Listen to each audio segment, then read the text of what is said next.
안녕하세요. 사연 읽어주는 남녀입니다. 오늘도 와주셔서 감사드리며, 그럼 오늘의 사연 바로 소개해드리겠습니다.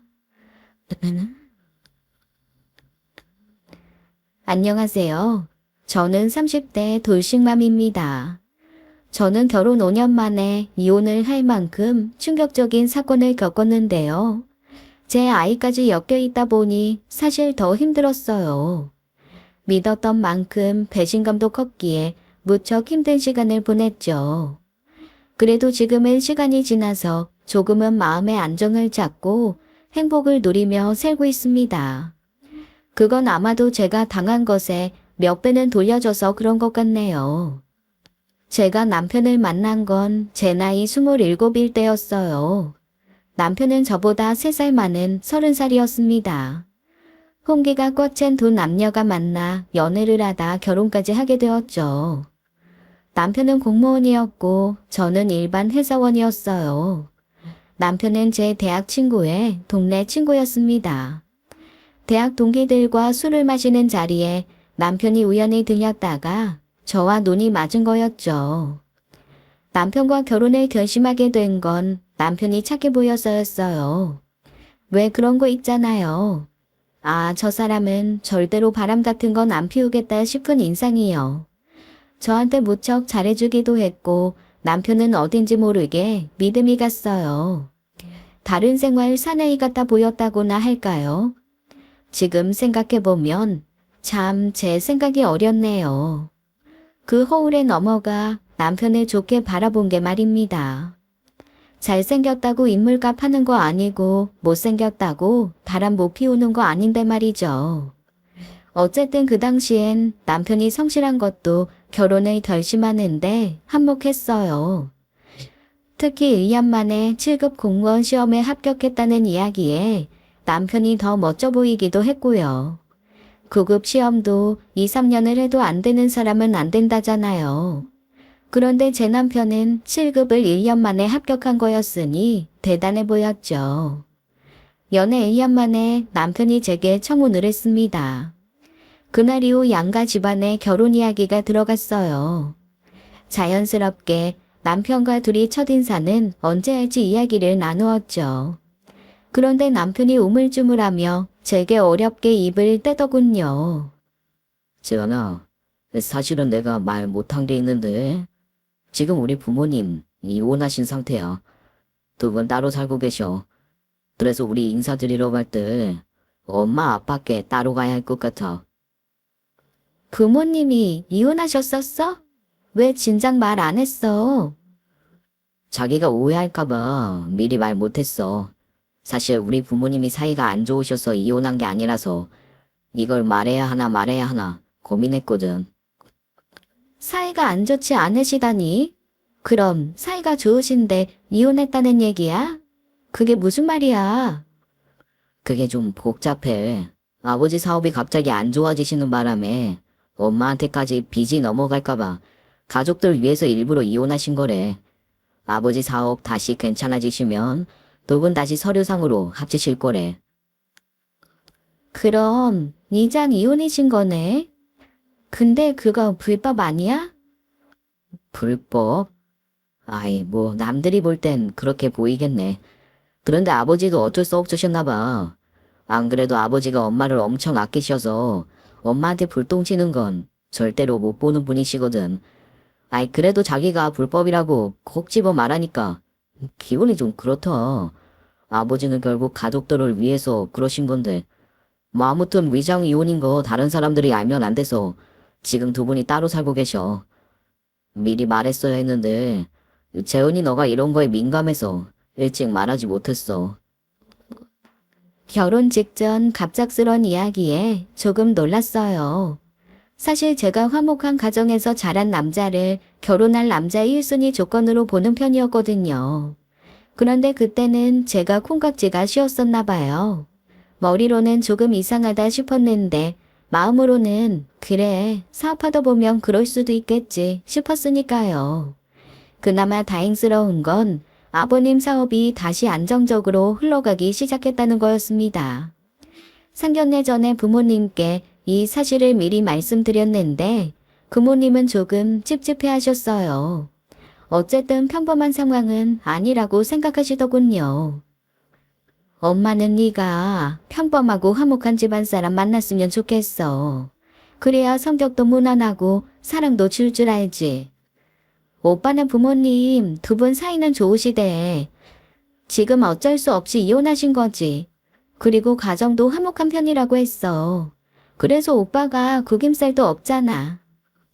그렇긴 한데 엄마는 좀 내키지가 않는다. 그리고 너 아직 30도 안 됐는데 급하게 결혼할 필요 없잖아.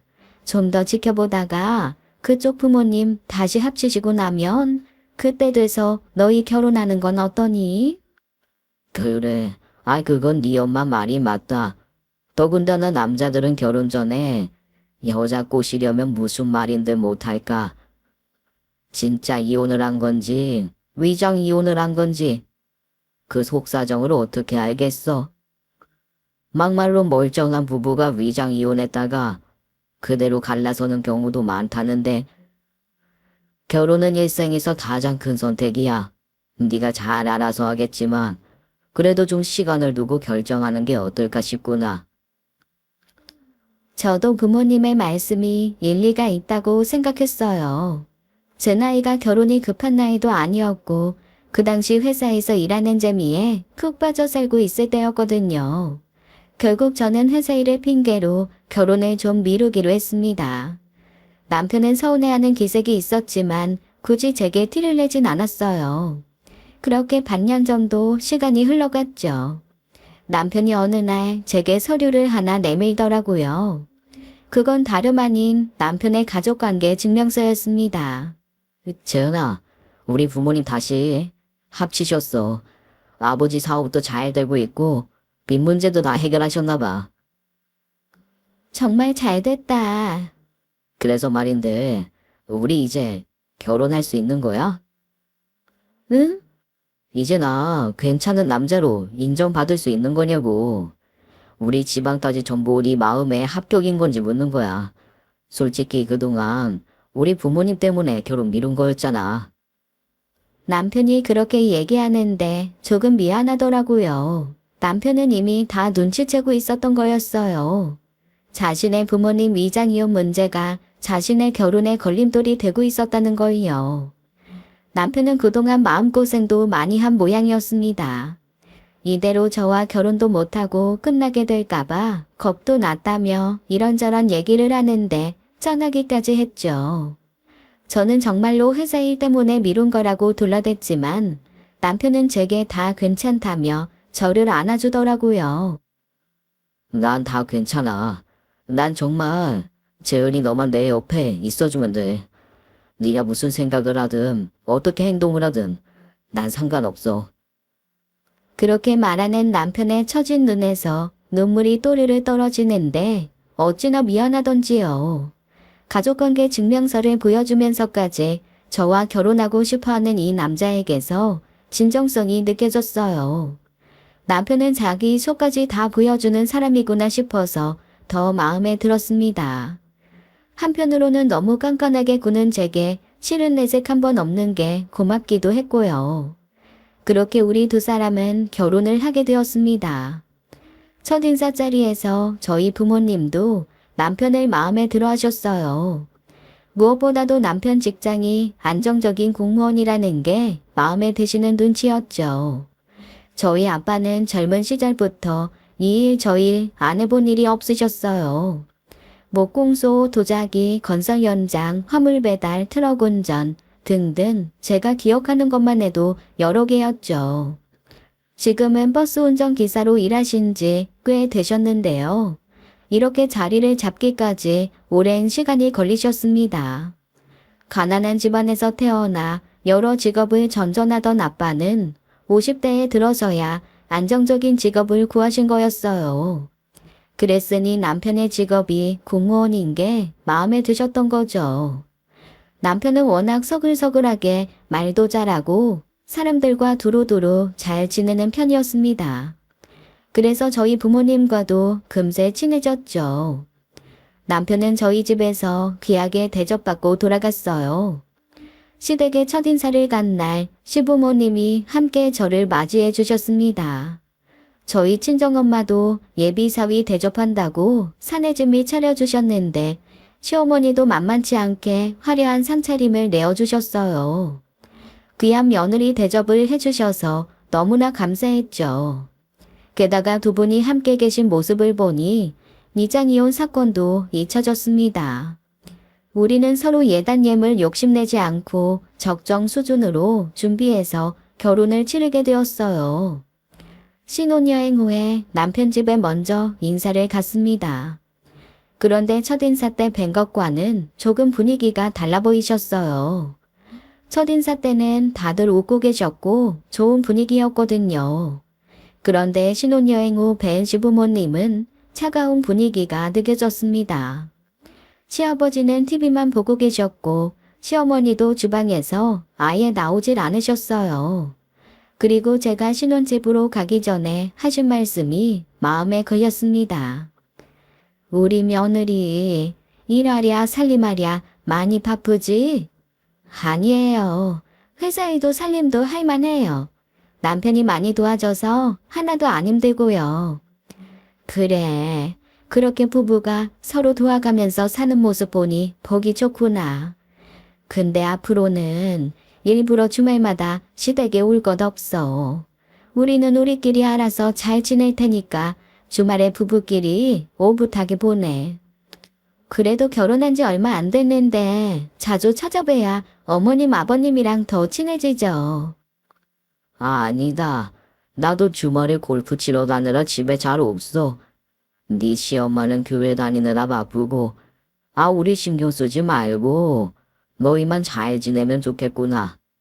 그래도 진짜 괜찮아. 우리 부모님 그냥 하신 말씀 아니셔. 우리 주말마다 데이트해야지. 안 그래? 남편은 시부모님이 신세대여서 자식 며느리를 편하게 해주고 싶어 하는 거라고 했어요. 그래야 집안이 평안해진다고요. 너무 깊게 생각하지 말고 우리 둘만 잘 살자고 하더군요. 남편은 제 생각처럼 무척 가정적이었습니다. 회식이 있는 날만 빼면 내 집으로 곧장 달려왔어요. 그리고 저 대신 저녁을 차려주기도 했고요. 정말 누가 봐도 완벽한 남편이었죠. 하지만 완벽한 남편에게도 단점이 하나 있더군요. 그건 바로 음주운전이었어요. 당신 오늘도 차 직접 가져왔어? 차라리 택시를 타고 오지, 위험하게. 내가 그러지 말라고 신신당부했잖아. 그러다 사고라도 나면 어쩔라 그래? 에이, 맥주 한 잔밖에 안 마셔서 그랬어. 그리고 나 하나도 안 취해서 괜찮아. 괜찮긴 뭐가 괜찮아. 소주 한 잔이든 맥주 한 모금이든 나는 음주운전 하는 거 싫으니까 다음부턴 절대 하지 마. 알았어. 그렇게 내가 걱정됐어? 나한테 무슨 일이라도 생길까봐? 걱정 마. 진짜 조금밖에 안 먹어서 음주 측정기 불어도 수치도 안 나와. 난 우리 재훈이 보고 싶어서 1분이라도 빨리 오려고 그런 건데 한 번만 봐주라, 응? 남편은 애교까지 부리며 어물쩍 넘어가려고 하더군요. 그러면서 저를 끌어안았습니다. 하지 마. 나 진짜 화났거든. 우리 마누라 화내니까 더 예쁘네. 이리 와봐. 우리 잠깐 침대에 누울까? 남편 말대로 남편은 그다지 술에 취한 것 같진 않았어요. 그래도 음주운전은 결코 용납될 수 없는 일이었죠. 그런 안일한 생각 때문에 사고가 나는 거니까요. 제가 크게 화를 내니 안 그러겠다던 남편이었어요. 그런데 세 번째 제게 들켰을 땐 저도 화를 참을 수가 없었습니다. 당신 내 말이 우습구나. 입만 벌리면 나한테 구레치는 거 보니 당신 별명 입 벌구 어때? 입 벌고? 무슨 아내가 남편한테 입 벌구라는 별명을 짓고 그래. 아이, 진짜. 마지막으로 한 번만 봐주라. 진짜 다음부터는 안 그럴게. 오늘은 진짜 소주 딱 한 잔 마셨는데 대리비스 아까워서 그랬어. 당신이 돈 아껴서 집 사야 한다며. 내가 회식이 거의 매주에 있는데 그때마다 대리비스면 그게 돈이 다 얼마야. 그렇다고 회식을 안 갈 수도 없고. 아무튼 내가 다음부터 진짜 조심할 테니까 오늘만 봐주라. 응? 아, 몰라. 당신은 오늘 소파에서 자든지 말든지 알아서 해.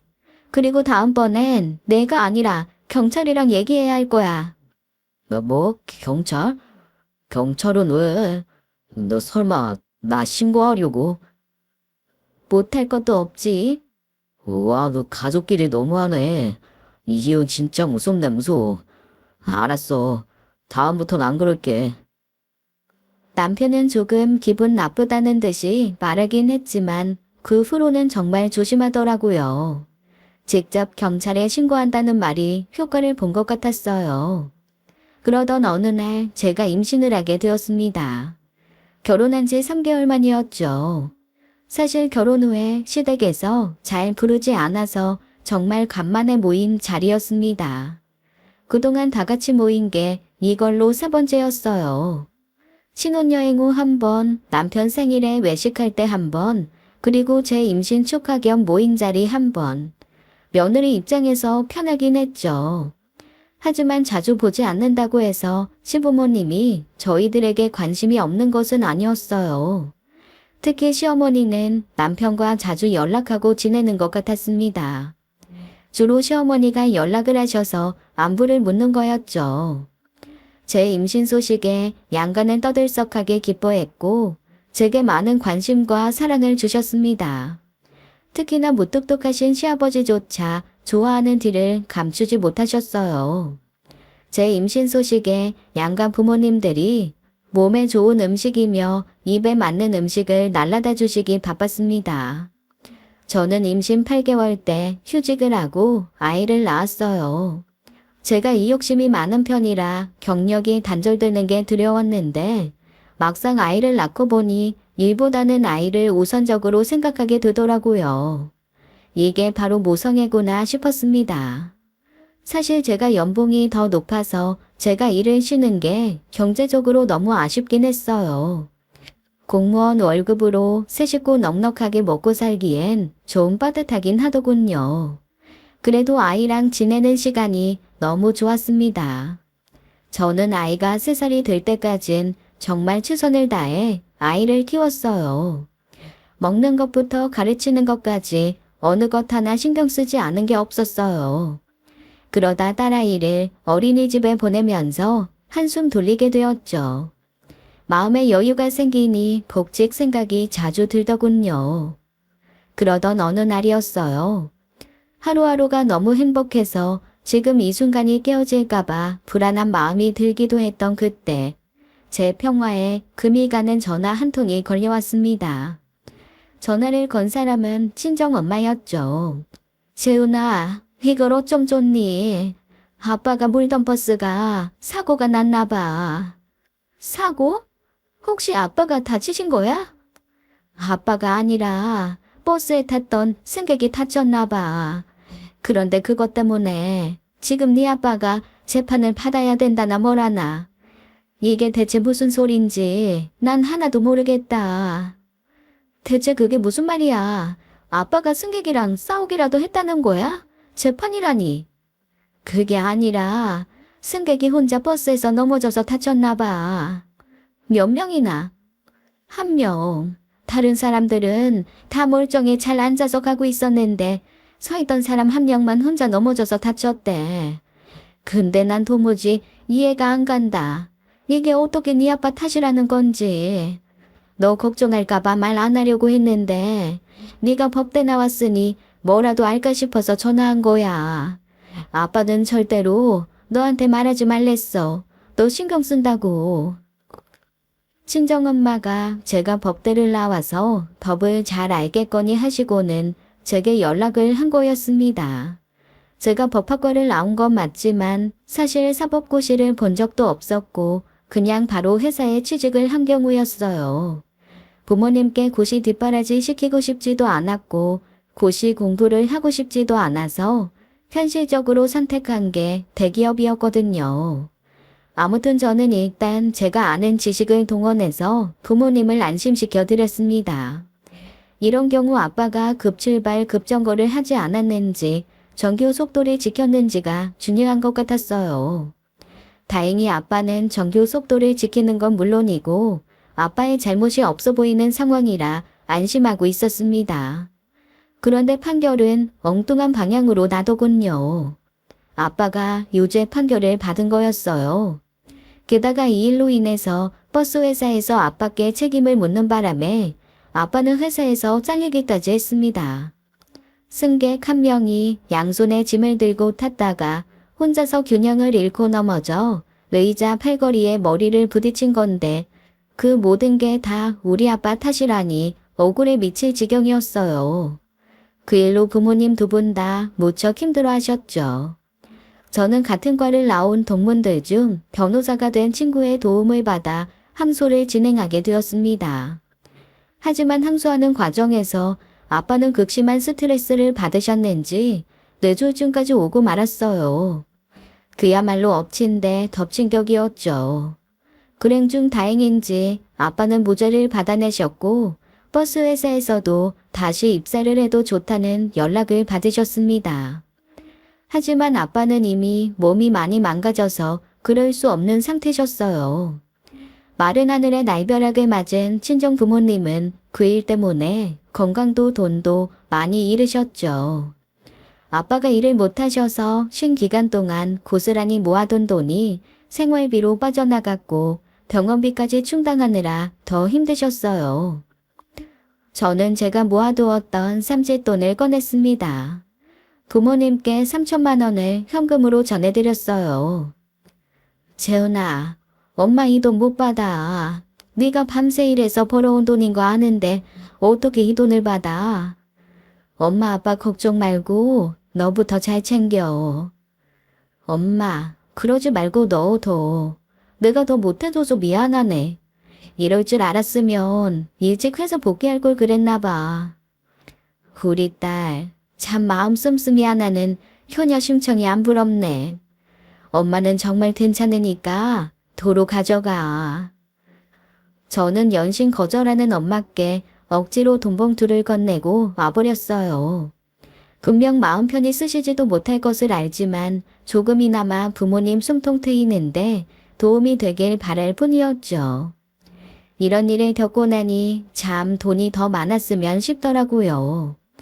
사실 회사 일을 하면서 모아둔 돈이 꽤 됐었지만 전셋집을 구하느라 모아둔 돈을 거의 다 써버렸어요. 집 구할 때 남편과 반반 부담했었거든요. 제가 은연중에 남편에게 금전적인 이야기를 자주 꺼냈었는지 어느 날 남편이 제게 그러더군요. 회사에 다시 다니는 게 어떻겠냐고요. 남편 말에 수없이 고민하다가 저는 결국 다니던 회사에 다시 복귀하게 되었습니다. 남편이 말한 대로 아이 양육에 남편이 많은 도움을 주었어요. 평일엔 시어머니와 친정엄마가 돌아가면서 은별이를 봐주셨죠. 시어머니가 주 4일을 봐주시면 저희 엄마가 일주일에 한 번 정도 와주시곤 했습니다. 그리고 남편이 오후 5시 퇴근이라 은별이를 주로 봐주었고요. 주말에도 일이 많아서 저는 회사로 나가봐야 했어요. 그럴 때면 늘 남편이 육아를 전담하곤 했습니다. 제가 돈을 벌면서 그중 50만 원 정도를 매달 부모님께 용돈으로 드렸어요. 가끔 생여금이 나오면 그 돈도 다 보내드리고요. 제가 친정엄마께 용돈을 드리고 간 날이면 친정아빠에게 늘 전화가 왔어요. 미안하다. 아빠가 이래서. 뭐가 미안해요. 난 괜찮아. 뭐 이참에 커리어도 쌓고 좋아. 아빠, 재활은 열심히 하고 있죠? 그럼 당연하지. 우리 딸 고생하는 거 그만 보려면 내가 하루빨리 나아야지. 아빠가 그렇게 말해주니까 내가 힘이 난다. 아빠, 힘내요. 저는 씩씩하게 말하면서도 아빠의 한숨 짓는 목소리가 수화기를 통해 들려오면 마음이 아팠습니다. 그래도 이 힘든 상황을 이겨내는 데는 가족들의 힘이 컸어요. 제가 시어머니께 아이를 맡겨놓고 친정에 돈을 드리고 있자니 솔직히 시댁의 눈치가 보였습니다. 그런데 우리 시어머니 참 좋은 분이세요. 제 생각을 읽기라도 하신 것처럼 어느 날 그러시더라고요. 재은아, 바깥 사도는 좀 괜찮아지셨니? 네가 부모님 챙기랴, 애 보랴, 고생이 많다. 네, 점점 좋아지시고 계세요. 아직 혼자서 돌아다니실 정도는 안 되시지만요. 어머님도 은별이 보시느라 힘드시죠? 죄송해요. 별말을 다 한다. 내가 내 손주 보는 건데. 넌 은별이 걱정 말고 사돈 어른들 잘 챙겨드려. 그리고 이거 받아라. 시어머니는 제게 돈봉투를 건네주셨어요. 어머님, 이게 뭐예요? 사돈 어른들 큰일 겪으셨는데 내가 옆에 있으면서 뭐 하나 챙겨드리지 못한 것 같아서. 그거 얼마 안 돼. 구양식 하나 해드시라고 드리는 거니까 다음에 뵐 때 꼭 전해드려. 시어머니의 따뜻한 마음에 제 코끝이 찡하더라고요. 어머님, 이렇게 안 주셔도 되는데.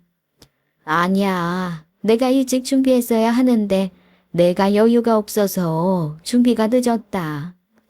정말 감사해요, 어머니. 제가 늘 감사하고 죄송한 거 아시죠? 부모님껜 잘 전해드릴게요. 시어머님이 주신 봉투 안에는 5만 원짜리 20장이 들어있었습니다. 시어머니는 많이 못 주는 처지라 미안하다고 하셨지만 사실 액수를 떠나 너무 감사했어요. 다만 시어머니께서 많이 못 주는 처지라고 하신 말씀이 좀 이상하게 들렸습니다. 왜냐하면 시아버지 사업은 잘 되고 있었거든요. 시아버지는 거의 매주 골프 치러 다니시고 외제차를 끄실 만큼 여유가 있으셨어요.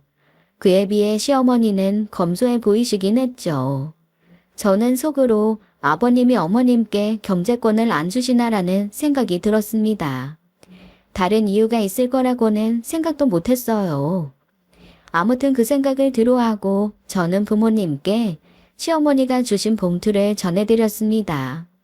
역시나 저희 부모님 몸둘 바를 몰라 하시며 감사함과 죄송스러운 마음을 전하셨어요. 그러던 어느 날이었습니다. 남편 쪽 집안에 결혼식이 있다더군요. 누구 결혼식이야? 우리 아버지 동생. 그럼 작은아버지? 당신 작은아버지가 있었어? 우리 결혼할 땐 고모들만 오셨었잖아. 아니 그보다 작은아버지가 되게 늦게 장가를 가시네. 아버님이 60이시니까 작은아버지는 한 50대이실 거 아니야. 아니야, 이제 40이죠. 에? 40? 그럼 거의 20살 터울나시는 거야? 와, 자기네 할아버지 되게 정력 왕이셨나 보다. 아니 그보다 할머니가 더 대단하신데? 뭐 아무튼 이번 주 토요일이니까 대충 가서 얼굴 도장만 찍고 오면 돼. 남편은 제 말에 별 대꾸를 안 하더라고요. 그리고 그 이유를 결혼식 날이 되어서야 알았어요. 연세가 있으셔서 제 결혼식에도 오시지 않으셨던 시할아버님께서 그날은 자식 결혼식이니 오셨더라고요. 그런데 제가 황당했던 건 바로 시할머니 때문이었습니다. 왜냐하면 시할아버지 옆에 서 있는 사람이 제가 알던 시할머니가 아니었어요. 결혼 후 한 번 찾아뵌 적이 있어서 제가 똑똑히 기억하거든요. 아무튼 시할아버지 옆에 계신 분은 꽤나 젊은 할머니였습니다. 더군다나 저희 부모님보다 연배가 대여섯 정도밖에 안 많아 보이셨어요. 제가 놀란 눈을 커다랗게 뜨고 남편을 쳐다보았죠. 뭐야? 저 할머니 누구셔? 우리 집안 시부러서 말하기 싫었는데 뭔데 그래? 우리 할아버지 두 번째 부인. 에? 알고 보니 할아버지가 늦바람을 피우셨다더군요. 그래서 시아버지와 20살 터울나는 이복 형제를 만드신 거였대요. 우리 집안의 수치야.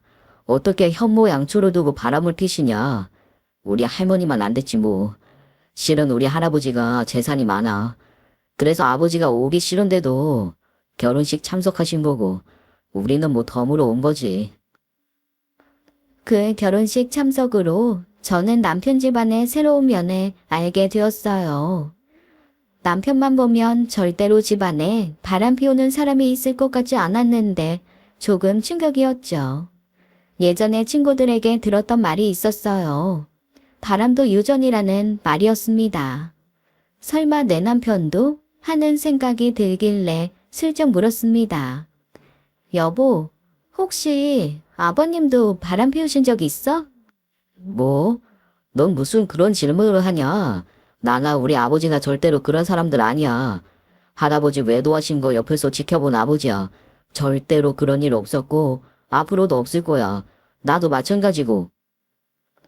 남편은 확고하게 얘기했습니다. 하긴 남편이 이런 쪽으로는 워낙 깨끗한 사람이라 당연히 그렇겠지 생각하고 지나갔어요. 그 이후로도 남편은 가정에 충실했어요. 저는 덕분에 해외 출장도 다녀올 수 있었죠. 그렇게 한 1년쯤 지난 어느 날이었어요. 어린이집에서 연락이 왔습니다. 안녕하세요, 은별이 어머니. 여기 어린이집이에요. 네, 선생님. 안녕하세요. 저기 다름이 아니라 은별이에 대해 드릴 말씀이 있는데. 네, 은별이한테 무슨 일 있었나요? 은별이가 또래 친구들보다 언어가 좀 늦는 것 같아서요. 4살인데 자기 표현을 아직 잘 못하기도 하고 발음도 좀 많이 부정확한 면이 있어서요. 검사를 좀 해보시는 게.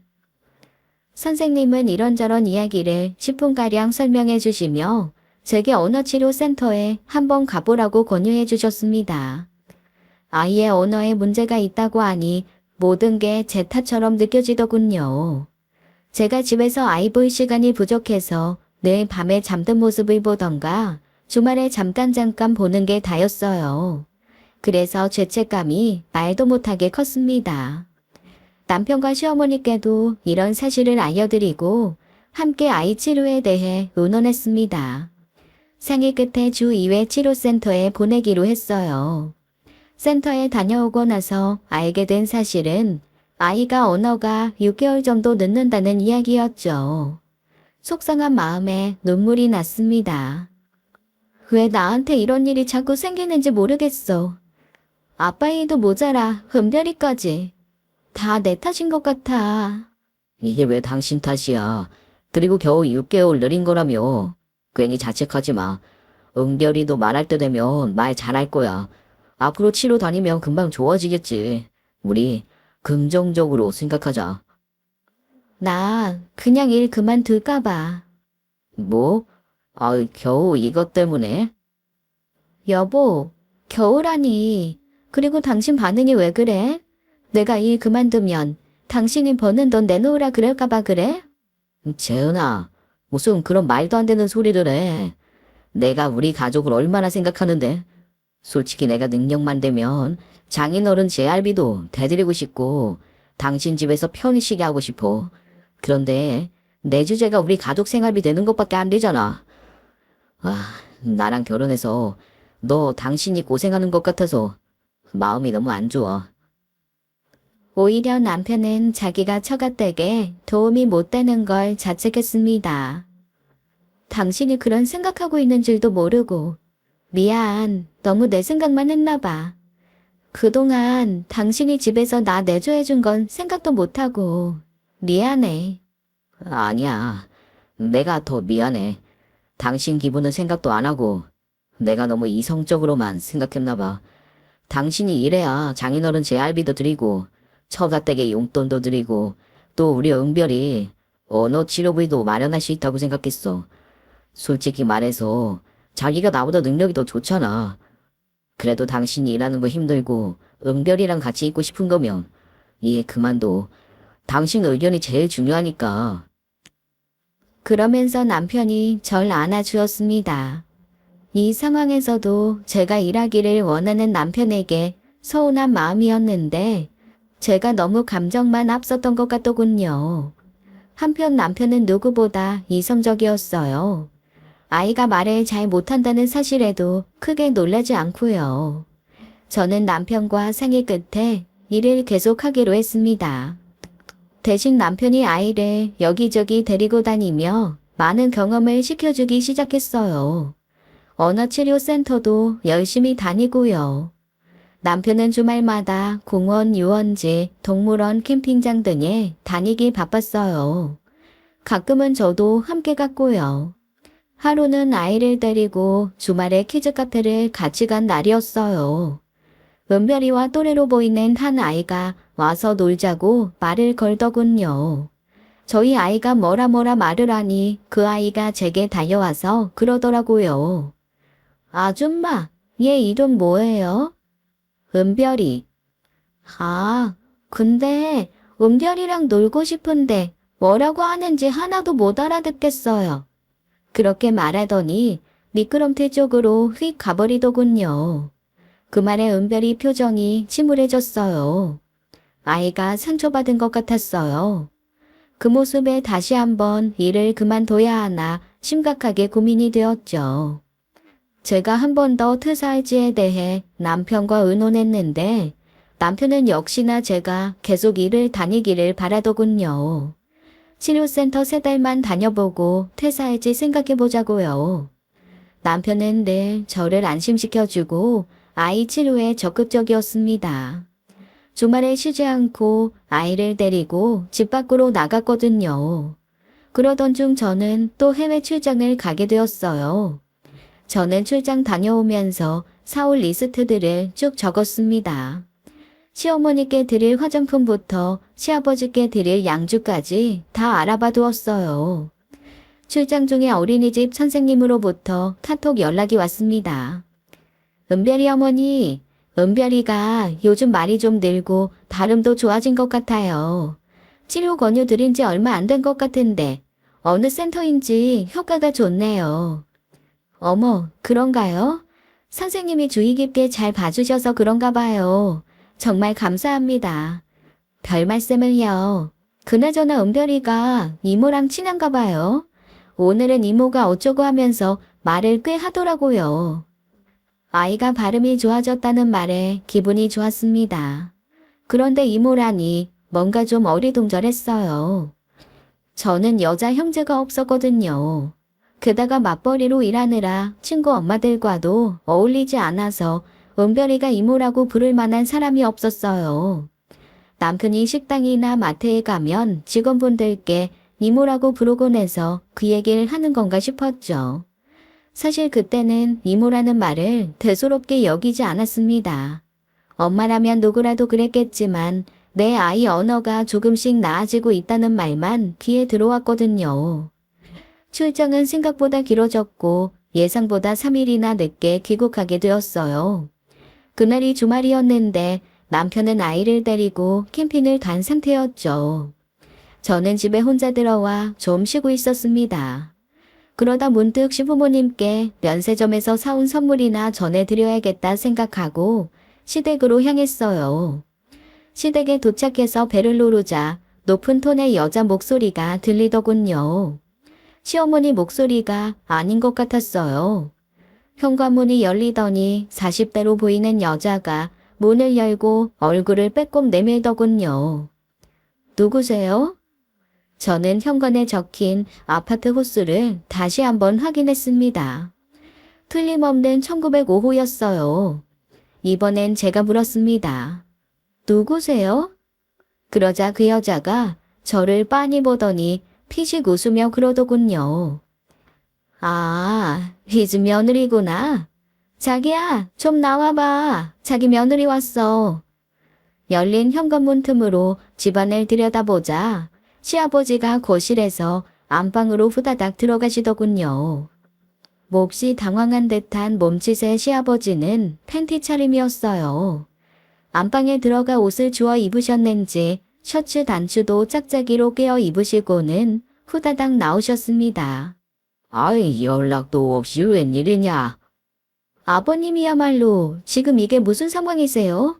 저 여자는 누구고요? 그건 네가 알 거 없다. 왜 왔어?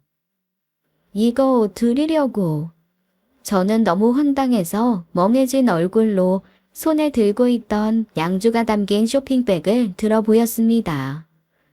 어머, 내가 좋아하는 거네. 시바스리갈. 몇 년산이야? 에게, 12년산이네. 이왕 사오는 거 18년산 사오지. 그 소리를 듣는데 제 마음속엔 시바 라는 말이 저절로 나오더군요. 짧은 사이에 정말 온갖 생각이 스쳐 지나갔습니다. 아버님은 제 손에 들린 양주를 낚아채듯이 가져가며 말씀하셨어요. 그래, 고맙다. 이만 들어가봐. 잠깐만요, 아버님. 어머님은요? 어? 시아버지는 무언가 잠시 생각하는 듯 하더니 무언가 체념한 듯이 대답하셨어요. 그 사람은 그 사람 집에 있겠지. 그러고는 문을 쾅 닫아버리셨습니다. 이게 대체 무슨 상황인지 감도 안 오더군요. 시어머니가 시어머니 집에 있다니 이 집은 시어머니 집이 아니었던 건가? 도대체 뭐가 어떻게 된 상황인지 알 수가 없었어요. 저는 놀란 가슴을 안고 아파트에서 내려왔습니다. 그리고 어머님께 전화를 걸었어요. 어머님, 지금 어디세요? 나 집인데 왜? 저 지금 어머님 집 앞인데. 뭐?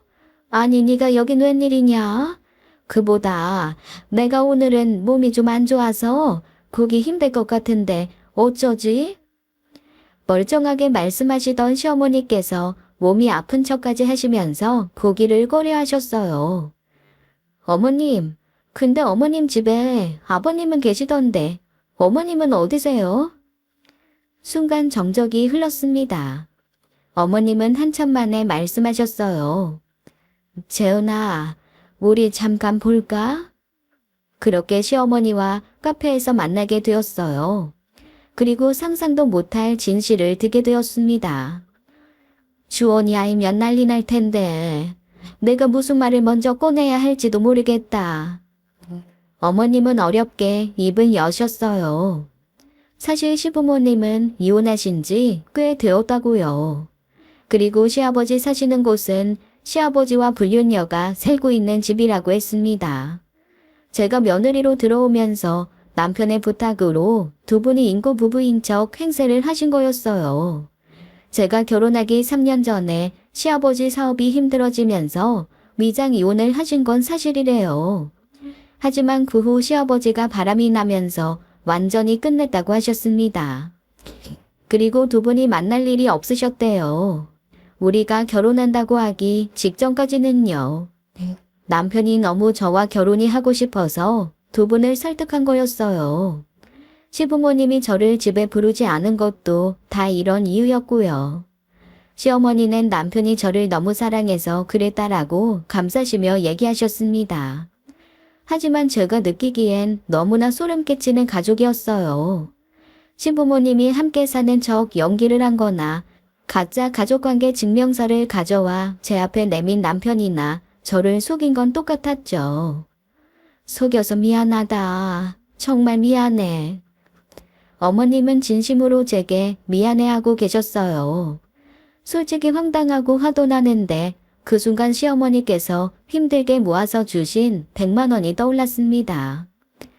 어머님은 지금 어디 살고 계신 거예요? 시어머니는 우물쭈물하며 대답도 잘 못하시더군요. 저는 시어머니를 앞세워 시어머니 사시는 곳에 가보았습니다. 창고로나 쓸 법한 좁은 공간, 햇빛 한 점 들어오지 않는 지하 1층에 어머님이 사시는 집이 있었어요. 화장실도 없는 이곳에서 대체 어떻게 생활하시는 건지 의문이 들 정도로 너무나 초라한 곳이었죠. 그에 비하면 시아버지가 사시는 집은 으리으리한 대궐이었어요. 내가 위장 이혼할 때 말 그대로 위장이니까 재산 정리를 제대로 안 했어. 그래서 뒷몸으로 쫓겨나신 거예요? 시어머니는 대답 대신 고개를 떨구셨어요. 주원 씨는요? 주원 씨도 다 알 거 아니에요. 자기 엄마가 이렇게 살고 있는 거. 주원 씨는 뭐라 그러는데요? 주원이는 아무것도 몰라. 걘 아무 잘못 없어. 다 멍청한 내 잘못이지. 시어머니는 애써 자기 아들 감싸기를 하시더군요. 모를 리가 있나요? 순간 자기 아버지 비위나 맞추던 남편 모습이 떠올랐습니다. 시할아버지의 외도를 혐오하면서도 자기 아버지의 바람은 모른 척하는 아들.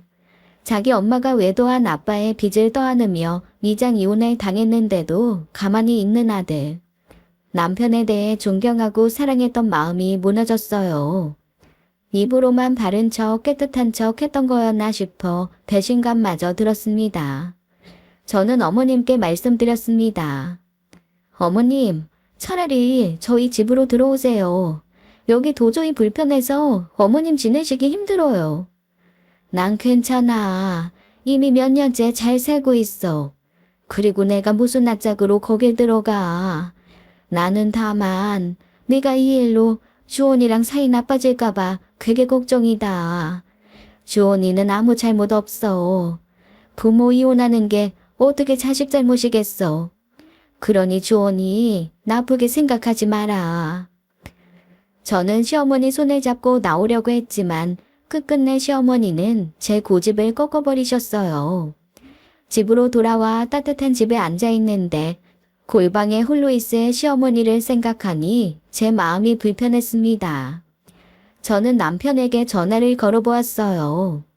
남편이라면 시어머니를 집으로 모셔올 수 있을 것 같았거든요.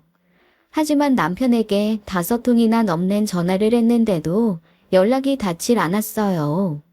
다음 날이 되어서야 남편에게 연락이 왔습니다. 지연아, 왜 연락했었네? 제 핸드폰 배터리가 나가서 이제 봤어. 은별이는? 은별이 잘 있지. 은별아, 엄마다.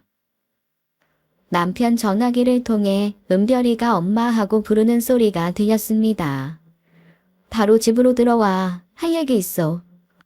할 얘기? 당신 무슨 일 있어? 아니, 목소리가 안 좋은 것 같은데. 집에 와서 얘기하자. 그렇게 남편은 집으로 들어왔고 은별이는 1박 2일 캠핑에 지쳤는지 잠이 들었습니다. 남편은 제게 무슨 일이냐고 묻더군요. 저는 시댁에서 겪었던 이야기를 해주었어요. 아, 놀래라. 아, 난 또 무슨 얘기라고. 남편의 반응은 정말 의외였어요. 마치 별것 아니라는 듯이 말했거든요. 부모님은 부모님 인생이 있는 거잖아. 아버지는 아버지 인생 즐기시겠다고 그렇게 사시는 거고. 엄마는 뭐, 본인 능력이 되시는 대로 사시는 건데, 아들인 내가 뭐 어쩌겠어. 그저 두 분 사시는 모습 그대로 존중해드리는 수밖에. 당신 할 말이 그게 다야? 어? 아이, 그럼 내가 또 무슨 말을 더 해야 하는데? 정말 몰라서 물어? 적어도 나한테 속인 거에 대해 미안하다거나 아니면 어머님 저렇게 살고 계시는데 안쓰럽다거나 그런 생각 안 드냐고. 이미 결혼했는데 뭐, 우리 부모님이 어떻든 간에 당신도 내가 좋으니까 결혼한 거 아니야? 두 분 이혼하신 건 그저 과거 일일 뿐이야. 왜 그것 때문에 당신이랑 내가 지금 이렇게 날 세워서 얘기해야 되는지 모르겠다. 남편은 어딘가 모르게 결핍된 사람 같았어요. 사람이라면 누구나 가지고 있어야 할 측은지심이라든지 그런 감정이요. 저는 남편에게 무척 실망했습니다. 그나마 내 아이에게만큼은 지극정성이라는 것 하나가 제가 남편에게 기대는 유일한 믿음의 끈이었죠. 그 후 며칠은 무슨 정신으로 보냈는지 모르겠더군요. 정신이 딴 데가 있으니 일도 손에 잡히질 않았습니다. 계속 실수를 연발하더니 기어코 중요한 프로젝트가 담긴 파일을 집에 놓고 왔더라고요. 저는 USB를 가질러 집으로 향했습니다. 평소 지하철로 출퇴근을 하는데 그날 너무 급히 필요해서 집에 도착 후 남편 차를 끌고 회사에 나가게 되었어요. 주차장에 자리가 없어 간신히 이중주차를 해놓았어요. 그런데 그날 그 사단이 난 거였습니다. 건물 관리실에서 연락이 왔더라고요. 네. 이 팔 바로 찾으시죠? 다름이 아니라 주차장에서 사고가 좀 나서요. 누가 차를 좀 긁었다고 하는데, 확인해 보셔야겠습니다. 누가요? 아이, 그건 저희도 잘 모르겠고, 목격자분이 저희한테 알려주셔서, 저희도 차주님한테 연락드린 거예요. 블랙박스 한번 확인해 봐야 될 것 같은데.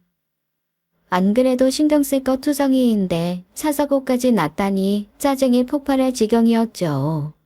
주차장에 도착하니 운전석 문이 움푹 들어가 있더군요. 생각보다 심하게 치고 갔더라고요. 주차장을 둘러보니 제 차가 세워진 곳에 CCTV 각도 안 나오더라고요. 저는 결국 블랙박스를 확인해야 했습니다. 그 순간 저는 경악을 금치 못했어요. 블랙박스 작동법이 서툴러 확인하던 중 기겁할 장면을 보게 된 거였죠. 이게 뭐야? 미쳤어. 이거 진짜 미쳤어. 저는 제 몸이 돌처럼 굳는 기분이었습니다. 그 블랙박스에는 상상도 못한 비밀이 들어있었거든요. 자기야, 오늘 간 캠핑장 좋지? 난 특히 사이트 거리 먼 게 마음에 들더라. 다른 캠핑장은 사이트 다닥다닥 붙어 있어서 자기랑 할 때 은근 신경 쓰이던데. 아, 뭐래. 애도 있는데. 뭐 어때? 어차피 말도 잘 못하는데. 언어 지연이라서 신경 쓸 거 없어. 그리고 누구한테 얘기한들 아무도 못 알아들을걸? 은별아, 아빠 말 들려? 아빠랑 이모랑 우리 놀러 간 거 엄마한텐 비밀이다. 약속할 수 있지? 은별아, 아빠 말대로 약속해 줄 거야? 그래야 이모랑 오래오래 보는데. 뭐야, 얘 왜 말이 없어? 거봐, 내가 그랬잖아. 은별이 너 말 어눌하게 하는 거 사람들이 들으면 바보 멍청인 줄 아니까 그냥 말을 아예 하지 마. 그래야 똑똑해 보여. 알겠지? 미친, 뭐래? 자기 이거 은근 가스라이팅이야. 알아? 이게 다 누구 때문인데. 이게 다 너 때문이잖아. 내 맘 홀려놔서. 아이 몰라. 우리 와이프 회사는 장기 출장 같은 거 안 가나? 그럼 자기랑 우리 집에서 같이 살면 되는데. 미쳤나 봐. 나도 남편 있거든? 어디 만져? 아, 하지 마. 이러다 사고나. 둘이 하하호호 낄낄거리는데 정말 소름이 돋았습니다. 더군다나 그 뒷자리에 내 애를 태우고 저런 저질스러운 짓을 하고 다닌다는 게 화가 나 참을 수가 없었죠. 저는 도저히 이대로 그냥 넘길 수가 없었어요. 이혼이야 당연한 거고 순순히 이혼만으로 끝내기에는 남편은 제게 너무 큰 잘못을 했습니다. 아이 아빠라는 인간이 어떻게 저럴 수가 있는지요. 저는 블랙박스 파일에 모두 USB에 저장해 두었어요. 그날 반차를 내고 퇴근을 했습니다. 아이부터 부모님 댁에 맡겼어요. 갑작스런 방문에 엄마가 무척 놀라셨어요. 너 무슨 일이 있니? 갑자기 은별이까지 데려오고. 엄마, 은별이 좀 당분간 좀 봐줘요. 너 얼굴이 왜 그래? 울었어? 김서방이랑 싸운 거야? 그런 거 아니야. 엄마, 그보다 은별이 데리고 당분간 할머니네 가 있는 건 어때? 아빠랑 다 같이. 너 정말 무슨 일 있구나. 심각한 거야? 저는 고개를 끄덕였습니다. 엄마 표정이 걱정스러움으로 가득 찼어요. 심각한 일은 맞는데 너무 걱정하지 마요. 엄마, 나 믿지? 엄마는 더 캐묻지 않으셨어요. 평소에 저를 믿으시니까 기다려주신다는 뜻이었죠. 현부 양부의 탈을 쓰고 뒤로는 자식의 방패 세워 더러운 짓을 하는 남편놈을 용서할 수가 없었습니다. 저는 일단 남편이 퇴근하기 전에 만찬을 준비했어요. 우와, 이게 웬 진수성찬이야. 당신 오늘 바쁜 거 아니었어? 참, 은별이는? 어머님 그동안 고생 많으셨잖아. 내가 오늘은 안 오셔도 된다고 했어. 은별이는 엄마네 집에 갔고. 장모님이 오늘 은별이 봐주실 수 있대? 응, 은별이 걱정 말고 식사나 해. 이야, 맛있겠다. 이거 내가 좋아하는 부대찌개네. 우리 이러고 있으니까 꼭 신혼 같다. 남편은 제 뒤에서 저를 안더군요. 그 순간 속이 뒤집어지는 기분이었어요. 가증스럽고 위선적이고 음흉하고 재수없는 인간. 온갖 나쁜 말을 갖다 붙여도 시원치 않을 판이었죠. 저는 남편의 팔을 풀어내고 식탁에 앉혔어요. 남편은 허겁지겁 잘도 먹더군요. 이야, 맛있다. 아이, 당신 음식 솜씨가 원래 이렇게 좋았나? 하하하, 그 정도야? 음식이 입에 잘 맞는다니 다행이네. 혹시 맛없다고 뱉을까봐 걱정했는데. 많이 먹어. 어? 아이, 부대찌개에 굴도 넣었어? 아이, 비싼 굴을. 굴을 좋아하는 남편은 아주 신나서 굴을 쏙쏙 골라 먹었습니다. 남편은 저에게도 먹으라고 했지만 저는 점심 먹은 게 체했다고 둘러댔어요. 그리고 그날 밤 남편은 응급실에 실려갔어요. 밤 12시까지 구토에 설사를 반복하던 남편은 급기야 끙끙 앓기 시작했죠. 남편은 이마에 식은 땀을 잔뜩 묻힌 채 가까스로 입을 열었습니다. 자리야, 아이, 나 배탈 났나 봐. 혹시 음식이 상했었나? 아이, 그러고 보니 좀 이상한 맛이 났던 것 같은데. 뭐? 그럴 리가. 내가 얼마나 정성으로 만든 건데. 그게 아니라 당신 오늘 낮에 못 먹을 거 먹은 건 아니고? 기다려봐. 내가 약 사올 테니까. 저는 집을 나와 공원으로 향했습니다. 공원 산책을 하니 불덩이로 꽉 막혔던 가슴이 조금은 뚫리는 기분이었어요. 제가 남편에게 차려준 음식은 유통기한이 1년은 훌쩍 지난 것들만 모아서 만들어준 부대찌개였습니다.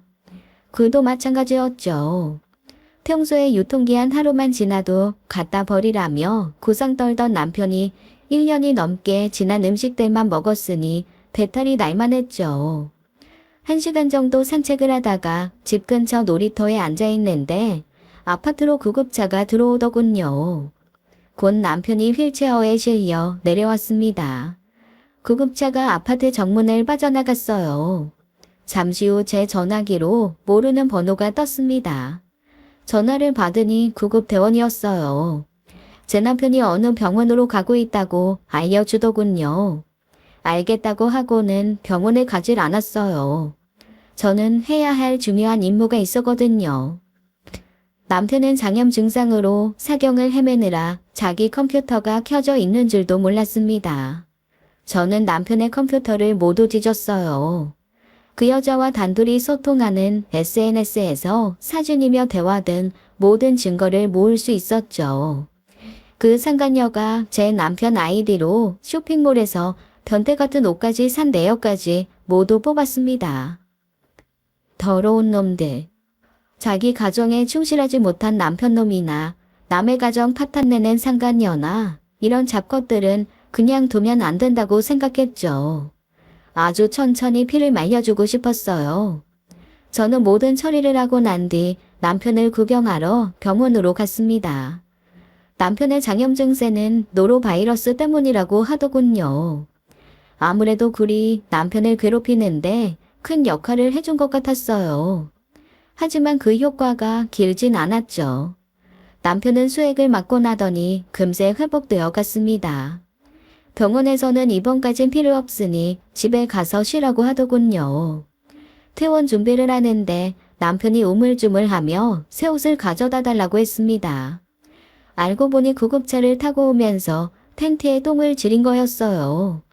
어쩐지 응급실에서 남편만 병원복을 입고 있더라니. 저는 근처 속옷집에서 제일 싸구려 팬티와 파자마를 사서 입혔습니다. 투덜거리는 남편 입을 꼬매버리고 싶었지만 겉으로는 천사인 척 웃고 있었죠. 다음 날부터 남편은 낙서물로 빤 옷을 입고 출근했습니다. 피부가 예민한 남편이 며칠 지나니 피부 염에 호소하더군요. 여보, 이상하게 옷에서 수영장 냄새가 나네. 혹시 빨래할 때 나스 넣었니? 요새 피부도 가렵고 이상해.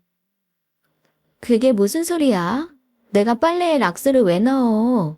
그런 건 걸레 빨 때나 쓰는데. 내가 설마 당신 옷이랑 걸레를 헷갈렸겠어? 근데 옷에서 낙스 냄새가 나서 그렇지. 당신 그 옷 입고 어디 다른 데서 뒹군 건 아니고? 어디 줘봐. 어? 이거 모텔 친구에서 나는 냄새 아닌가? 뭐? 제 말에 남편이 화들짝 놀라더군요. 그게 무슨 말이야? 자꾸 멀쩡한 옷에서 냄새가 난다고 하니까 그렇지. 당신 거랑 같이 빨래한 내 옷은 괜찮은데 유독 당신 옷만 그렇다고 하니까. 물론 제 옷은 따로 빨았습니다. 그걸 알 리 없는 남편이 지가 해놓은 짓이 있으니 재발절인 상황이었죠. 아이, 다시 맡아보니까 아무 냄새 안 나네. 내 코가 이상한가 봐. 지난번에 감염병 걸렸어서 그런가? 맞네. 자기 그때 감염병 걸리고 나서 후각 완전 잃었잖아. 냄새도 잘 못 맡고. 아, 맞아. 아이, 그게 그것 때문이네.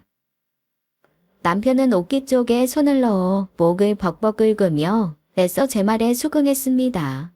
자기가 한 짓을 숨기려 자기 코까지 장애 취급하는 남편이었어요. 그리고 그 후로 더 이상 옷에 대해 캐묻지 않더군요.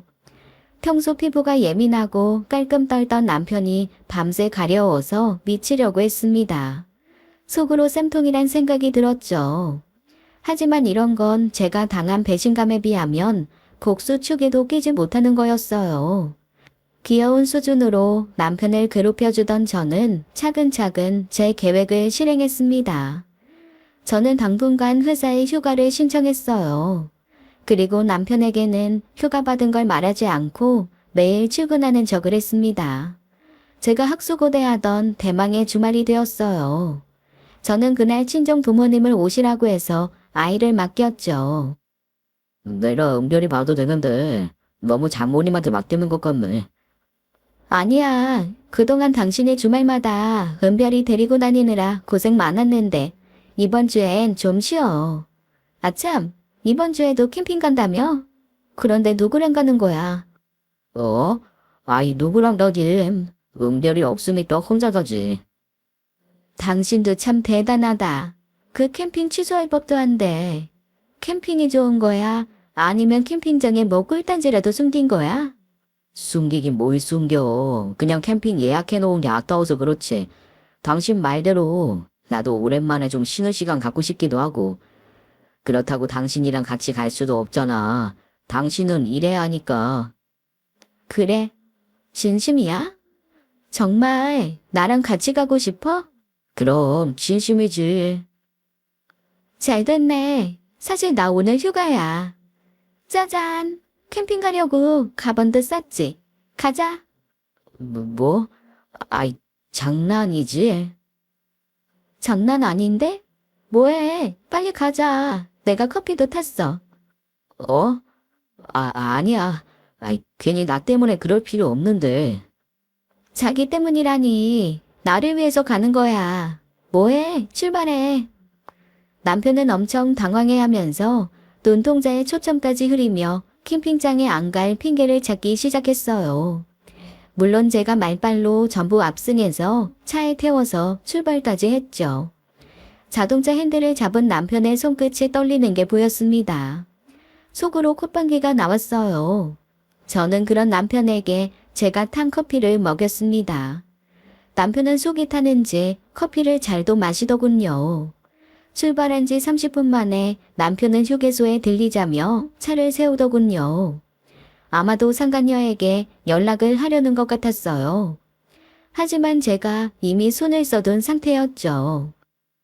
아이, 뭐야. 왜 핸드폰이 안 되지? 불리한 배터리 충전에만 쓰면 돼. 왜 그래? 어디 연락할 때라도 있어? 아니, 그냥 핸드폰이 꺼져 있어서. 이게 왜 안 켜지지? 당신 거 핸드폰 너무 오래돼서 고장난 거 아니야? 그거 쓴 지 3년 넘었잖아. 사실은 제가 아침에 뜨거운 물에 푹 담갔습니다. 그러니 들 리가 없었죠. 남편은 결국 상간녀에게 제가 가고 있다는 말도 못한 채 캠핑장으로 향했어요. 휴게소에서 다시 출발을 하고 10여 분쯤 지나자 드디어 신호가 오더군요. 아우, 배야. 아씨, 갑자기 왜 이러지? 당신 왜 그래? 배가 갑자기 너무 아프네. 또 배탈 난 거야? 당신 요즘에 왜 자꾸 탈이 나지? 아이, 몰라. 진짜 짜증나네. 너 혹시 내 커피에 뭐 탄 거 아니야? 뭔 소리야?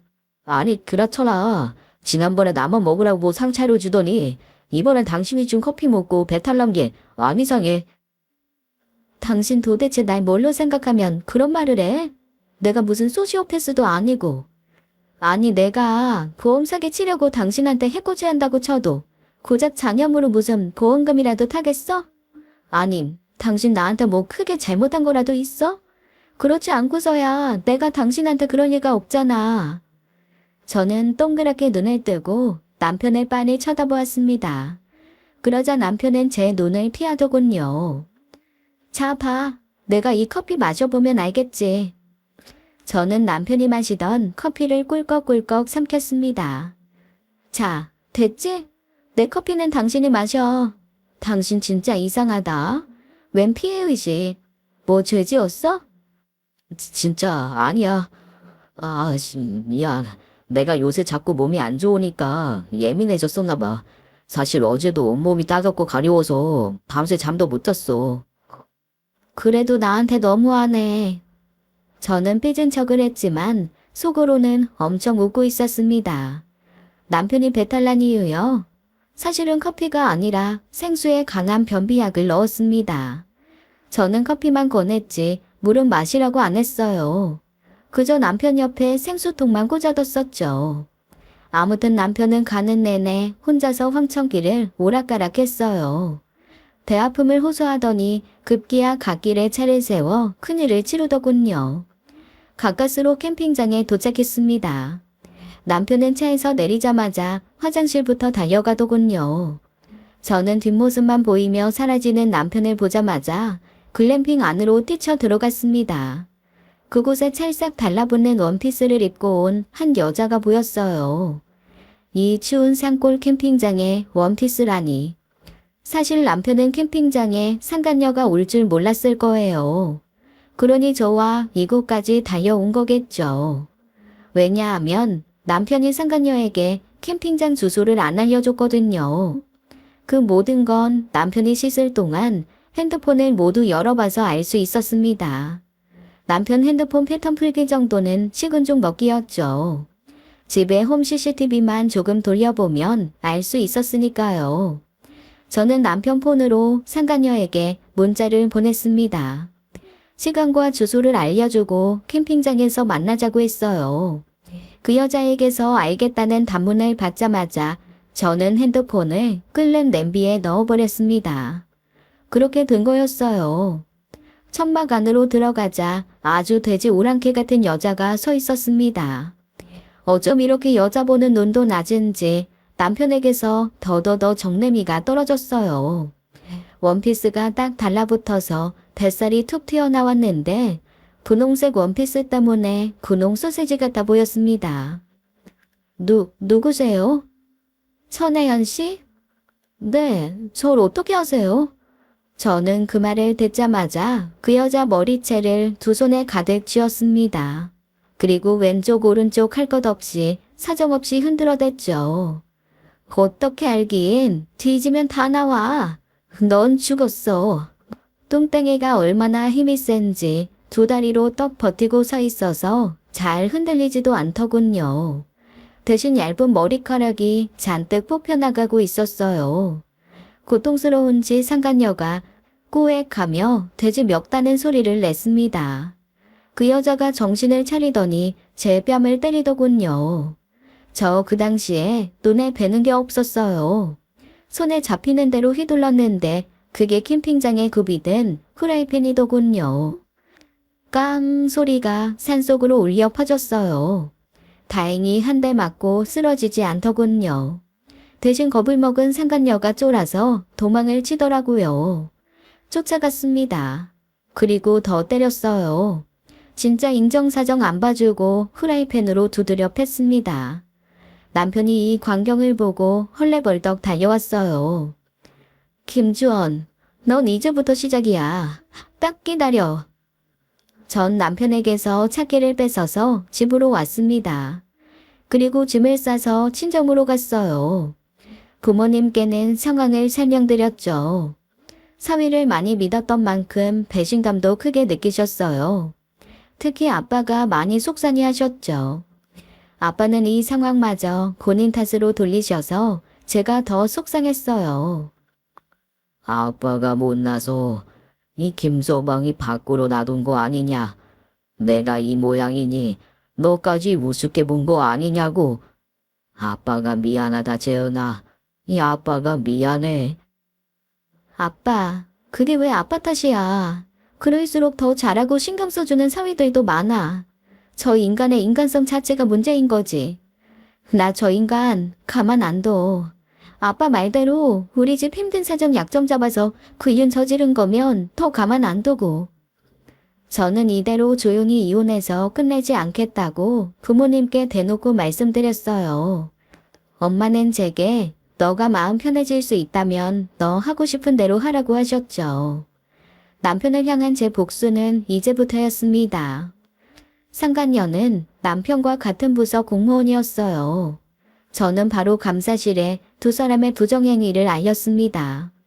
그날 저녁 단메일이 왔어요. 확인 후 조치를 취할 테니 기다려 달라더군요. 상간녀를 쥐어 뜯어놓고 나서 남편에게서 연락이 없었는데 어느 날 연락이 왔더군요. 연락한 이유는 제 예상대로 회사에서 징계 처분 때문이었어요. 아예 잘려버리면 좋았겠지만 그 여자도 남편도 감봉 처리로 끝났더군요. 남편은 자기 쪽팔리게 했다며 노발대발 난리를 쳤습니다. 저는 조용히 한마디만 했어요. 겨우 이걸로 이 난리야? 난 이제부터 시작이야. 기다려. 내가 곧 나락으로 보내줄 테니까. 내가 고작 이 정도에 누나랑 깜짝 탈 줄 알아? 적당히 난리쳐. 쇼해 보이니까. 그리고 얼마 후 남편이 흥분한 목소리로 다시 전화를 걸어왔습니다. 야, 너 지금 이순 짓 한 거야, 어? 야, 너 미쳤어? 뭐긴 뭐야. 상습 음주운전자 고발해서 시민안전 지킨 거지. 나 지금 너 때문에 공무원 정직됐어. 밥줄 끊기게 생겼다고. 고작 정직? 기다려. 한 번만 더 음주운전하면 넌 해임 아니면 파면이야. 철밥통 공무원 짓도 끝이라고. 너희 씨 진짜 1억이야? 내가 뭘 잘못했는데? 법은 네가 안 지켜놓고 누구 탓을 해? 전화기 너머로 남편이 괴성을 지르는 소리가 들렸습니다. 저는 전화를 끊어버리고 전원도 꺼버렸어요. 조금은 속이 시원해지는 기분이었죠. 사실 남편의 외도를 안 순간부터 남편 뒤를 따라다녔습니다. 그리고 음주운전할 때마다 경찰에 신고해버렸어요. 이미 감봉된 상태에서 첫 번째 신고로 강등되더군요. 그땐 몰랐겠죠. 재수없게 걸린 거라고 생각했을 겁니다. 그런데 두 번째 또 걸렸을 땐 정직 처분을 받았어요. 이제 한 번만 더 걸리면 남편은 정말 끝장이었죠. 확실히 그 후로는 꽤나 조심하더군요. 저는 곧 남편이 작성한 가족관계 증명서를 가지고 경찰서로 찾아갔습니다. 공문서 위조죄로 남편을 고소했어요.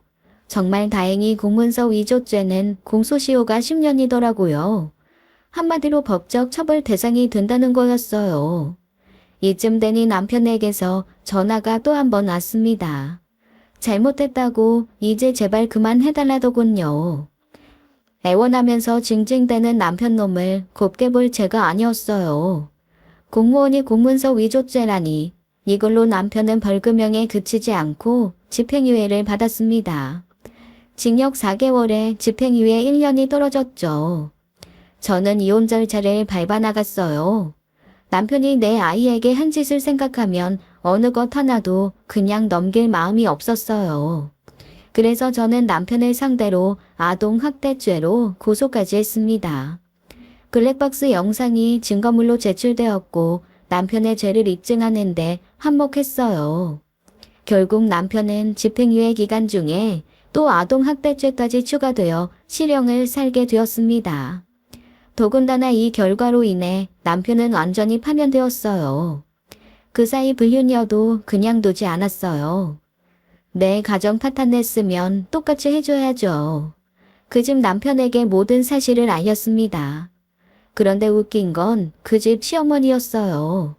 제가 손대기도 전에 알아서 복수를 다 해주더군요. 시모가 그 여자 일하는 곳까지 찾아가서 난리를 쳤나 봅니다. 그래서 공무원들 사이에 소문이 다 돌았나 봐요. 결국 스스로 창피함을 못 견디고 일을 그만두더라고요. 그렇게 어렵게 공부해서 공무원 되면 뭐하나요? 행실 하나로 이렇게 끝장나는데 말입니다. 저는 상간녀 소송을 해서 위자료를 받아냈어요.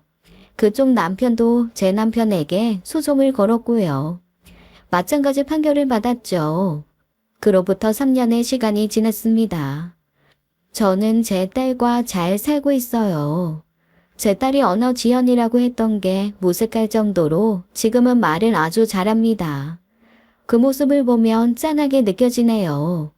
엄마가 옆에서 지켜줬어야 하는데 못 지켜준 것 같아서 너무 미안하고요. 그래서 지금은 부모님과 함께 지내면서 일을 많이 줄였습니다. 회사 일을 그만두고 저는 프리랜서로 전환해서 일을 하고 있어요. 수입은 줄었지만 괜찮습니다. 제 딸과 함께 할 수 있는 시간이 더 길다면 말이죠. 3년 사이에 참 많은 변화가 있었어요. 저희 아빠는 다시 버스 회사에 나가게 되셨습니다. 열심히 재활한 덕에 헬스 운동도 시작하실 만큼 많이 호전되셨거든요. 운동을 꾸준히 하셔서 지금은 뇌졸중 오시기 전보다 더 건강해 보이세요. 그리고 우리 시어머니는요, 제가 이혼할 때 많이 미안해 하셨어요. 모든 게 자기 탓이라면서요. 집안에서 엄마로서, 아내로서 똑똑하게 살지 못해서 남편과 자식이 그 모양인 것 같다며 속상해 하셨습니다. 저는 시어머니께 명함 하나를 드리고 왔어요. 어머님, 이거 제가 아는 변호사 친구 명함인데요. 생각 있으시면 한번 연락해보세요. 시어머니는 대꾸 없이 명함만 바라보셨어요. 억울한 상황에서도 저항 없이 살아온 시어머니가 어떤 선택을 할지는 저도 감이 오질 않더군요. 아마도 그냥 사시던 대로 사시겠거니 했습니다. 그런데 제 친구에게서 연락이 왔어요.